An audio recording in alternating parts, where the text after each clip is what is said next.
Ez nem egy dal akar lenni, ez egy élet hangja. Nem kronológia, hanem emlékfoszlányok, amik túl hangosak voltak ahhoz, hogy benn maradjanak. Korán tanultad meg, hogy a csend beszél, amikor kérdeznél, de senki nem felel. Volt, hogy vártál, volt, hogy hittél, és volt, hogy rájöttél, nem mindenki jön vissza, ha ígér. Emlékszel arra az érzésre, mikor túl nagy volt a szoba, és túl kicsi voltál benne, de senki sem mondta. Nevettél, mert azt várták, de belül már akkor tudtad, valami nem stimmel tovább. Megtanultad, hogy erősnek kell látszani, mert a kimutatod könnyebb eltiporni. Így lett a mosolyból pajzs, és a szívedből egy hely, ahová nem kapott bárki kulcsot már.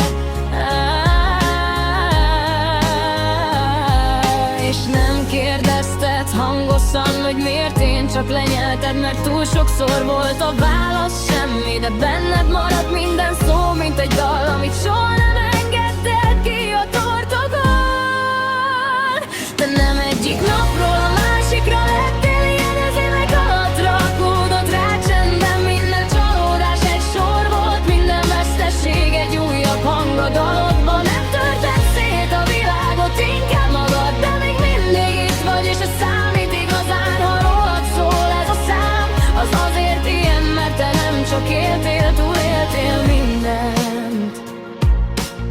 Volt, akiben jobban hittél, mint magadban, és volt, aki ezt pontosan tudta, és visszaélt azzal. Adtál időt, figyelmet, minden, míg rá nem jöttél. Nem mindenki érdemel jelenlétet. Emlékszem, mikor azt mondták, változz meg, miközben pont az volt a baj, hogy túl igazi voltál nekik. Túl mély, túl őszinte, túl sok. Egy felszínes világnak te mindig túl sok volt. És mikor elmentek, nem csaptál zajt, csak éjjel számoltad, miért fáj. Nem az hiányzott, aki voltak, hanem az, akinek hitték magukat akkor. De nem egyik napról a másikra lettél ilyen, az évek alatt rakódott rá csendben. Minden majd megváltozom, hazugság volt, amit más mondott, te meg elhitted akkor. Volt, hogy magadat hibáztattad mindenért, mintha a világ összes súlya a válladon élne. Még tükörben néztél, kérdezted, elég vagyok, és nem volt válasz, csak egy fáradt arcot. Nem akartál gyűlölni, mégis lett benned düh. De nem kifelé ment, hanem belül ütött szét mindent.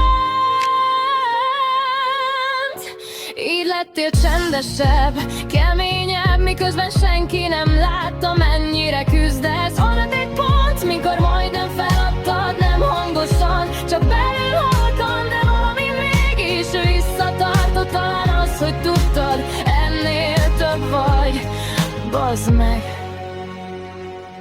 És mégis felkeltél másnap is, még ha nem is volt miért, csak megszokásból is.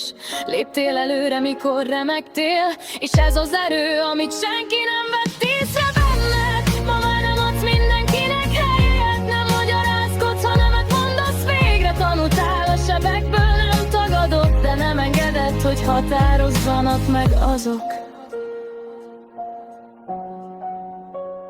De nem megtört, vagy csak összerakott minden darab fáj, de ettől lettél valódi hang. Ha egyszer valaki végig hallgal, rájön, hogy benned egy egész élet alól halkal. Ez a dal rólad szól, de még nincs vége, mert te nem lezárt fejezet vagy, hanem egy történet, ami most kezd igazán élni.